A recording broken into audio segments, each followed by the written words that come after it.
আসসালামু আলাইকুম। আপনারা অনেকেই ইউটিউবে শর্টস ভিডিও আপলোড করতেছেন।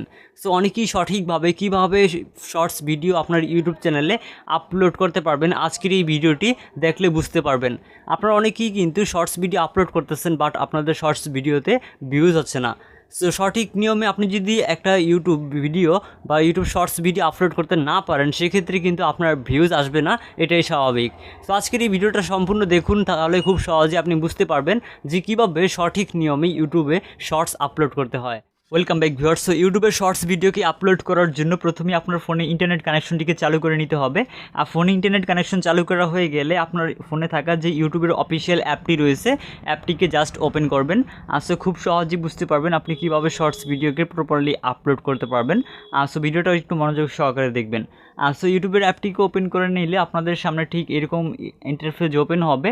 সো আপনি দেখতে পাচ্ছেন আমাদের সামনে কিন্তু ইউটিউবের অ্যাপটি ওপেন হয়ে গেছে, এবং এখান থেকে আপনি অ্যাপটিকে ওপেন হয়ে যাওয়ার পর আপনারা এখান থেকে আপনার যে ইউটিউব চ্যানেলটি বর্তমানে এখানে লগ ইন করা রয়েছে সেটিকে আপনি দেখতে পাবেন, অর্থাৎ যে জিমেল অ্যাড্রেসের মাধ্যমে আপনার ইউটিউব চ্যানেলটিকে ক্রিয়েট করেছিলেন সেটি যদি এখানে লগ ইন করা থাকে, তাহলে কিন্তু আপনি এখানে আপনার সেই কাঙ্ক্ষিত ইউটিউব চ্যানেলের লোগোটিকে আপনি নিচনে এখানে দেখতে পাবেন।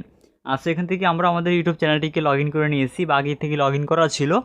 সো আপনারা এখানে দেখতে পাচ্ছেন নিচনে একটা প্লাস আইকন রয়েছে, এখান থেকে জাস্ট এই প্লাস আইকনটির উপরে ক্লিক করব। এই প্লাস আইকনটির উপরে আপনি যখনই ক্লিক করবেন তখন আপনাদের সামনে ঠিক এরকমই একটা ইন্টারফেস চলে আসবে। এরপর আপনি এখানে দেখতে পাবেন যে ক্রিয়েট এ শর্টস বলে একটা অপশন এখানে উপরে দেখা যাচ্ছে, আর শুরুতে একটা অপশন রয়েছে, আর সেটা হচ্ছে ক্রিয়েট শর্টস। সো আমরা এখান থেকে শর্টস ভিডিওকে আপলোড করার জন্য মূলত এই অপশনটির উপরে ক্লিক করব। এই অপশনটির উপরে ক্লিক করে দিলে আপনাদের সামনে আবার এরকম একটা ইন্টারফেস চলে আসবে। এরপর আপনি এখান থেকে দেখতে পাচ্ছেন যে এখানে একটা অপশন রয়েছে পাশে, এখান থেকে গ্যালারি অপশন, এটির মাধ্যমে আপনি এখান থেকে শর্টস ভিডিও আপলোড করতে পারবেন আপনার ফোনে যদি শর্টস ভিডিওকে এডিটিং করা থাকে। আর যদি শর্টস ভিডিও এডিটিং করা না থাকে, সেক্ষেত্রে আপনি প্রথমে যে ক্যামেরা অপশনটি দেখতে পেলেন, আর সেই ক্যামেরা অপশনটির মাধ্যমে আপনি কিন্তু ইনস্ট্যান্ট একটা শর্টস ভিডিওকে ক্রিয়েট করে সেই ভিডিওটিকে চাইলে আপনি আপলোড করতে পারবেন ক্যামেরা অপশনটির মাধ্যমে। সো আমরা মূলত এডিট করার কোনো একটা শর্টসকে আপলোড করব, সো সেজন্য আমরা এখান থেকে আমাদের যে শর্টসটিকে আপলোড করব সেটিকে সিলেক্ট করে দিব। সো আপনি আপনারা যে শর্টসটিকে আপলোড করতে চান সেই শর্টসটি এখান থেকে সিলেক্ট করে দিবেন। সো আমার শর্টসটিকে আমি সিলেক্ট করে দিচ্ছি, অর্থাৎ যে শর্টসটিকে আমরা আপলোড করব সেটিকে সিলেক্ট করে দিচ্ছি। আর শর্টস সিলেক্ট করা কমপ্লিট হয়ে গেলে আমরা এখান থেকে ডান অপশন পেয়ে যাব, নিচনে থাকা ডান অপশনটির উপরে ক্লিক করে দিব। আর সবথেকে ইম্পর্টেন্ট একটা বিষয়, আর সেটা হচ্ছে আপনারা যখনই শর্টস ভিডিওকে আপলোড করতে যাবেন তখন সেই শর্টস ভিডিওটাকে এডিটিং করার সময় অবশ্যই 9:1:6 রেশিওটিকে সিলেক্ট করে নেবেন, তাহলে আপনারা আপনাদের যে শর্টসটি রয়েছে সেই শর্টসটির পারফরমেন্স ভালোভাবে আসবে। সো অবশ্যই সেটিকে আপনারা 9:1:6 রাখবেন। সো এরপর জাস্ট টিকমার্ক অপশনটির উপরে ক্লিক করে দিবেন। সো টিকমার্ক অপশনটির উপরে ক্লিক করে দিলে আপনারা দেখতে পাচ্ছেন আমাদের যে শর্টসটি রয়েছে এই শর্টসটি কিন্তু আমরা 9:1:6 রেশিওতেই কিন্তু সেভ করেছি। সো আপনারা অবশ্যই 9:1:6 সেভ করবেন, তাহলে কিন্তু আপনারা আমাদের মতো এরকম ভিডিও পেয়ে যাবেন বা এরকম আপনাদের রেশিও হবে।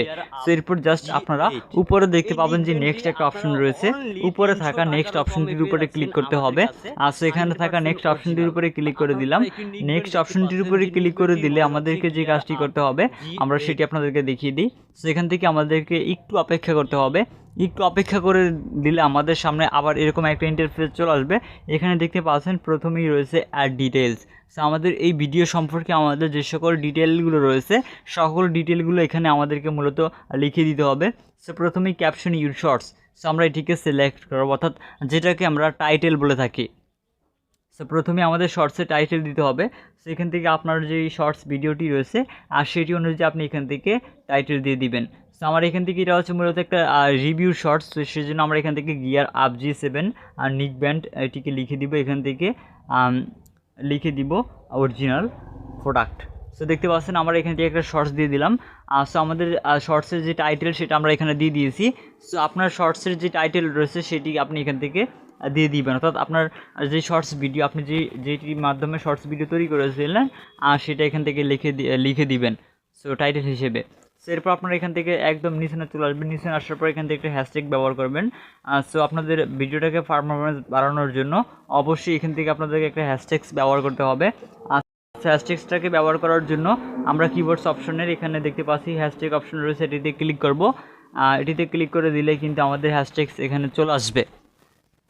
সো হ্যাশট্যাগ আসলে এখান থেকে আমরা হ্যাশট্যাগটা লিখবো আর শর্টস দিয়ে হ্যাশট্যাগ শর্টস এখানে আমরা লিখে দিব SHORTS এটা লিখে দিব।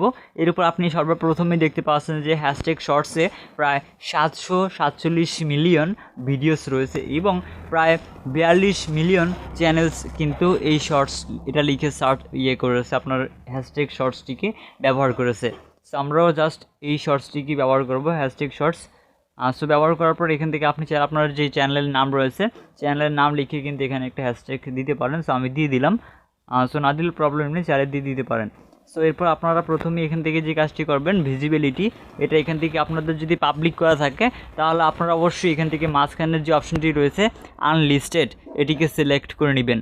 এটিকে সিলেক্ট করে নেওয়ার পর এখান থেকে একটু ব্যাকে আসতে হবে। এরপর লোকেশন অপশনে ক্লিক করব। লোকেশন অপশনে ক্লিক করে দিলে এখান থেকে আমাদের লোকেশন সিলেক্ট করতে হবে। সো আমরা এখান থেকে বাংলাদেশটিকে সিলেক্ট করে দিচ্ছি। এরপর এখান থেকে অডিয়েন্সটি এখান থেকে আপনি যদি বাচ্চাদের জন্য ভিডিও বানিয়ে থাকেন, অর্থাৎ 18 বছরের নিচে শিশুদের জন্য ভিডিও বানিয়ে থাকেন, সেই ক্ষেত্রে আপনার উপরে ইটস মেডস ফর কিডস এটিকে সিলেক্ট করবেন। আর যদি আপনি 18 বছরের উপরের যে সকল মানুষগুলো রয়েছে বা ভিউয়ার্স রয়েছে তাদের জন্য ভিডিও তৈরি করতেন, সো সেজন্য অবশ্যই নো মেডস ফর কিডস এটিকে সিলেক্ট করে দিবেন। সেখান থেকে আমরা no it's meds for kids এটিকে সিলেক্ট করে দিলাম। সো এরপর আমরা এখানে দেখতে পাচ্ছি যে আপলোড শর্টস বলে একটা অপশন এখানে রয়েছে। এখানে থাকা আপলোড শর্টস অপশনটির উপরে ক্লিক করতে হবে। সো আপলোড শর্টস অপশনটির উপরে ক্লিক করে দিলেই কিন্তু আমাদের শর্টস কিন্তু এখান থেকে আপলোডিং হওয়া শুরু হয়ে যাবে। সেখান থেকে আমাদের শর্টসটিকে আপলোড হওয়ার জন্য অবশ্যই কয়েক সেকেন্ড সময় লাগবে। সো আপনার নেট স্পিড যদি ভালো হয় সেই ক্ষেত্রে কিন্তু খুব দ্রুতই কিন্তু এই শর্টসটি আপলোড হয়ে যাবে। সো শর্টসটি আপলোড হয়ে যাওয়ার পর আমরা পরবর্তী যে সকল কাজগুলো রয়েছে সকল গুরুত্বপূর্ণ কাজগুলো করব। সো ভিডিওটি আপলোড করা কমপ্লিট যদি হয়ে যায় তাহলে আপনাকে অবশ্যই ওয়াইটি স্টুডিও অ্যাপটিকে ওপেন করতে হবে। আপনার ফোনে যদি ওয়াইটি স্টুডিও অ্যাপটি না থাকে সেই ক্ষেত্রে ওয়াইটি স্টুডিও অ্যাপটিকে ডাউনলোড করে ইনস্টল করে অবশ্যই লগ ইন করে নেবেন আপনার ইউটিউব চ্যানেলটি দিয়ে। সো এরপর জাস্ট আমরা প্রথমে ওয়াইটি স্টুডিও অ্যাপটি দিয়ে আপনাদেরকে দেখাই। সো ওয়াইটি স্টুডিও অ্যাপটিকে ওপেন করে নিলাম। ওয়াইটি স্টুডিও অ্যাপটিকে ওপেন করে নেওয়ার পর আপনি এখানে ঠিক এরকম ইন্টারফেস দেখতে পাবেন। সো এখান থেকে আপনারা ভিডিওটিকে সাজানোর জন্য বা এখান থেকে আমাদের যে সকল ডিসক্রিপশনগুলো রয়েছে সকল কিছু অ্যাড করার জন্য আমরা প্রথমে এখান থেকে দেখতে পাচ্ছি এখানে একটা কন্টেন্টস বলে অপশন রয়েছে। আর সেই অপশনটি আপনি এখানে দেখতে পাচ্ছেন নিচনে এই অপশনটির উপরে ক্লিক করতে হবে। সো আমি এখান থেকে এই কন্টেন্ট অপশনটির উপরে ক্লিক করে দিলাম। কন্টেন্ট অপশনটির উপরে ক্লিক করে দিলে আমরা এখানে দেখতে পাচ্ছি যে উপরে একটা অপশন রয়েছে আর সেটা হচ্ছে শর্টস নামে। সো আমরা জাস্ট এখানে শর্টস নামে যে অপশনটি রয়েছে এটির উপরে একবার ক্লিক করব। সেই অপশনটির উপরে ক্লিক করে দিলে আমাদেরকে ঠিক এরকম একটা ইন্টারফেস নিয়ে আসবে। এরপর প্রথমেই আমরা আমাদের যে শর্টসটি রয়েছে এই শর্টসটির উপরে একটা ক্লিক করে দিব, অর্থাৎ যে ভিডিওটি আমরা কিছুক্ষণ আগে আপলোড করেছি এখানে আপনি দেখতে পাচ্ছেন 1 মিনিট এগো। সো এটির উপরে ক্লিক করব। এটির উপরে ক্লিক করে দিলে আমাদেরকে ঠিক এরকম ইন্টারফেস নিয়ে আসবে। এরপর আমরা উপরে একটা অপশন দেখতে পাচ্ছি আর সেটা হচ্ছে কলাম আইকন। সো এখান থেকে জাস্ট এই কলাম আইকনটির উপরে ক্লিক করব। এই কলাম আইকনটির উপরে ক্লিক করে দিলেই কিন্তু আমাদেরকে ঠিক এরকম ইন্টারফেসে নিয়ে আসবে। আচ্ছা, এরপর আমাদের উপরে যে টাইটেলটি রয়েছে এটিকে আমরা চাপ দিয়ে ধরে এখান থেকে সবগুলোকে মার্ক করে নিব। মার্ক করে জাস্ট কপি করব। এরপর অ্যাড ডিসক্রিপশন অপশনটির উপরে ক্লিক করব। এরপর এখান থেকে আমরা পেস্ট করে দিব। ব্যাস আমাদের এখানকার কাজ কমপ্লিট। এরপর আমরা এখান থেকে নিচে ভিজিবিলিটি অপশনটি দেখতে পাচ্ছি, অর্থাৎ ভিডিওটা আমরা যে পাবলিশ করব এই পাবলিশ করা অপশনটি দেখতে পাচ্ছি। এখান থেকে আপনি ভিডিওটি এখন পাবলিশ করতে চাইলে এখান থেকে পাবলিক অপশনটিকে সিলেক্ট করে দিবেন। সো এরপর আপনি যদি পাবলিশ করতে না চান, এখন যদি কিছুক্ষণ পরে করতে চান সেক্ষেত্রে আপনি তাহলে শিডিউল অপশনটির মাধ্যমে আর নির্দিষ্ট একটা সময়ে এটিকে আপলোড করতে পারেন। সো আমরা ভিডিওটিকে আনলিস্টেড করে রাখবো, আমরা আমাদের ইচ্ছা মতো এটিকে আপলোড করব। সো এরপর জাস্ট এখান থেকে আমরা দেখতে পাচ্ছি যে অ্যাড টু প্লে লিস্ট বলে একটা অপশন এখানে রয়েছে। অ্যাড টু প্লে লিস্ট এই অপশনটির উপরে ক্লিক করব।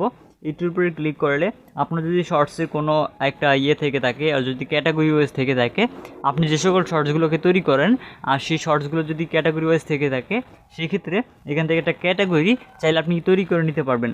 সো এরপর আপনার ক্যাটাগরিটা সিলেক্ট করে দিবেন যদি আপনি চান। সো আমি এখান থেকে একটা ক্যাটাগরিকে সিলেক্ট করে দিলাম, যেমন আমার শর্টসগুলো হচ্ছে আমাদের যেই বাইসেল গ্রুপই রয়েছে সেটির। সো আমরা সেটি সিলেক্ট করে দিলাম। এরপর জাস্ট ডানে ক্লিক করব।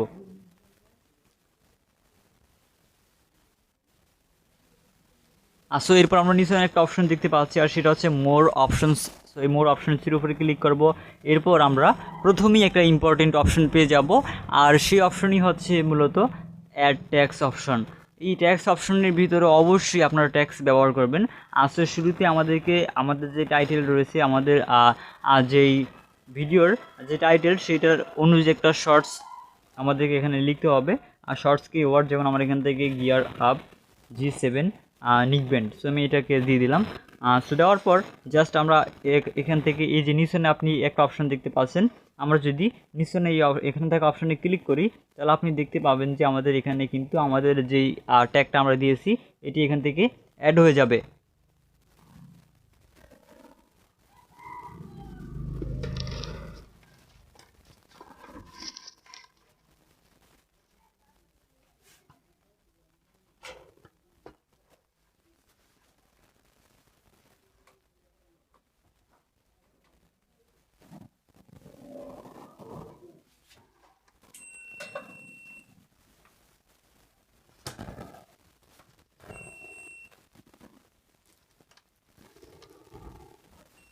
আর ঠিক সেমভাবে আপনি এখান থেকে আবারও চাইলে একটা দিতে পারেন যে G7 নিক ব্যান্ড। সেখান থেকে আমরা G7 নিক ব্যান্ড লিখে আবার একটা ট্যাগ দিব। এরপর জাস্ট এখান থেকে অপশনে ক্লিক করে এটিকে অ্যাড করে নিব। আচ্ছা, সো এরপর আমরা আবারও দিতে পারি, আরও একটা হ্যাশট্যাগ দিতে পারি এখান থেকে, যেমন বেস্ট নিক ব্যান্ড। সেখান থেকে আপনারা এরকম বেশ কিছু শর্টস এখান থেকে টাইটেল বা আপনাদের শর্টস যে ট্যাগসগুলো রয়েছে এগুলো এখান থেকে দিতে পারেন। সো এরপর জাস্ট আবারও এন্টার দিলে আপনাদের কিন্তু এখান থেকে এগুলো অ্যাড হয়ে যাবে। সো এরপর আপনি এখান থেকে আপনাদের যে এখান থেকে ট্যাক্স বক্স এটির মধ্যে আমি একটা হ্যাশট্যাগস ব্যবহার করবেন, যেমন হ্যাশট্যাগ শর্টস। সো আমি এখান থেকে লিখে দিব হ্যাশট্যাগ শর্টস। দেখতে পেলেন আমি হ্যাশট্যাগ শর্টস লিখে দিলাম। এরপর জাস্ট আবারও এন্টার অপশনে ক্লিক করব। এন্টার অপশনটির উপরে ক্লিক করে দিলেই কিন্তু আমাদের এখানে আর কাজ নেই, আমাদের ট্যাক্স অ্যাড করা কমপ্লিট হয়ে গেছে। এখন জাস্ট এখান থেকে আমরা ব্যাকে চলে আসবো। আর ব্যাকে ক্লিক করলে আমরা এখান থেকে ঠিক এরকম ইন্টারফেস দেখতে পাবো। এরপর জাস্ট উপরে থাকা সেভ অপশনটির উপরে দিলেই কিন্তু আমাদের ভিডিওটি আপনি যদি পাবলিক করে রাখেন, এখান থেকে অপশনটিকে পাবলিক করে রাখলে আপনি যখন সেভ অপশনটির উপরে ক্লিক করবেন তাহলে আপনার ভিডিওটা কিন্তু পাবলিশ হয়ে যাবে। আপনার ভিডিওটা যে কেউ কিন্তু দেখতে পাবে। সো ভিউয়ার্স, আমি আপনাদেরকে যেভাবে স্ক্রিনে দেখিয়েছি ঠিক এভাবেই কিন্তু আপনারা শর্টস ভিডিও আপলোড করতে পারবেন খুব সহজে। আর এইভাবে আপনি যদি ভিডিও আপলোড করতে থাকেন তাহলে আপনার ভিডিওগুলো অবশ্যই র্যাঙ্কে যাবে এবং আপনার শর্টস ভিডিওগুলোতে প্রচুর পরিমাণে ভিউজ আসবে। সো আশা করছি আজকের এই ভিডিওটি আপনাদের কাছে ভালো লেগেছে। যদি আমাদের আজকের এই ভিডিওটি আপনাদের কাছে ভালো লেগে থাকে তাহলে অবশ্যই আমাদের আজকের এই ভিডিওটিতে একটি লাইক দিয়ে দিতে ভুলবেন না। এবং আমাদের আজকের এই ভিডিওটা আপনার যদি বুঝতে কোথাও কোনো সমস্যা হয় তাহলে অবশ্যই আমাদেরকে কমেন্ট করে জানিয়ে দিবেন। আর এছাড়া আপনি যদি আমাদের কাছ থেকে টেকনোলজি যাবতীয় কোনো ধরনের সমস্যার সমাধান পেতে চান তাহলে আমাদের একটি ফেসবুক পেজ এবং ফেসবুক গ্রুপ রয়েছে। আপনি চাইলে আমাদের ফেসবুক পেজ এবং ফেসবুক গ্রুপটির মাধ্যমে আপনার যে কোনো ধরনের সমস্যাগুলোর সমাধান খুব সহজেই করে নিতে পারবেন। সো এছাড়া আপনারা যারা অনলাইন থেকে বিভিন্ন ধরনের ইলেকট্রনিক্স যাবতীয় গ্যাজেট আইটেম কিনতে চান তাদের জন্য আমাদের একটি অনলাইন প্ল্যাটফর্ম রয়েছে। আমাদের অনলাইন প্ল্যাটফর্মে যে সকল প্রোডাক্টগুলো রয়েছে বা যে সকল ইলেকট্রনিক্স যাবতীয় প্রোডাক্টগুলো থাকবে সকল প্রোডাক্টগুলোই কিন্তু 100% অরিজিনাল। আপনারা আমাদের কাছ থেকে প্রোডাক্টগুলো কিনলে 100% অরিজিনাল প্রোডাক্টগুলোই পাবেন। তার কারণ হচ্ছে আমরা মূলত 100% অরিজিনাল প্রোডাক্টগুলোই সেল করে থাকি। সো যারা আসলে অরিজিনাল প্রোডাক্ট খুঁজতেছেন তারা চাইলে আমাদের ফেসবুক পেজটিতে ভিজিট করতে পারবেন। সো আমাদের ফেসবুক পেজটি বা অনলাইন প্ল্যাটফর্ম থেকে ভিজিট করার জন্য আপনারা আমাদের ভিডিও ডেসক্রিপশন বক্সে একটা লিঙ্ক পাবেন, সেই লিঙ্কে ক্লিক করে সহজেই আমাদের ফেসবুক পেজ বা আমাদের অনলাইন প্ল্যাটফর্মটিতে ভিজিট করতে পারবেন এবং সেখান থেকে আপনার পছন্দের প্রোডাক্টগুলোকে আপনি অর্ডার করতে পারবেন। সো আপনারা বাংলাদেশের যে কোনো জায়গা থেকেই অর্ডার করতে পারবেন। বাংলাদেশের যে কোনো জায়গায় 24 থেকে 48 ঘন্টার ভিতরে আপনার প্রোডাক্টগুলো আপনারা হাতে পেয়ে যাবেন। ক্যাশ অন ডেলিভারি সিস্টেমের মাধ্যমেও আপনারা চাইলে আমাদের কাছ থেকে প্রোডাক্ট ক্রয় করতে পারবেন কিংবা কিনতে পারবেন। আসলে সেই সাথে বলে রাখি, যারা এখনও পর্যন্ত আমাদের ইউটিউব চ্যানেলটিকে সাবস্ক্রাইব করেনি তারা সাবস্ক্রাইব করে দিবেন, যারা ফেসবুক পেজটিকে ফলো করেনি তারা ফলো করে দিবেন, আর যারা সাবস্ক্রাইব এবং ফলো করেছেন তাদের সকলকে অসংখ্য ধন্যবাদ। সো আপনাদের সাথে দেখা হবে আমাদের পরবর্তী কোনো একটা ভিডিওতে। সে পর্যন্ত আপনারা সকলেই ভালো থাকবেন, সুস্থ থাকবেন। আল্লাহ হাফেজ।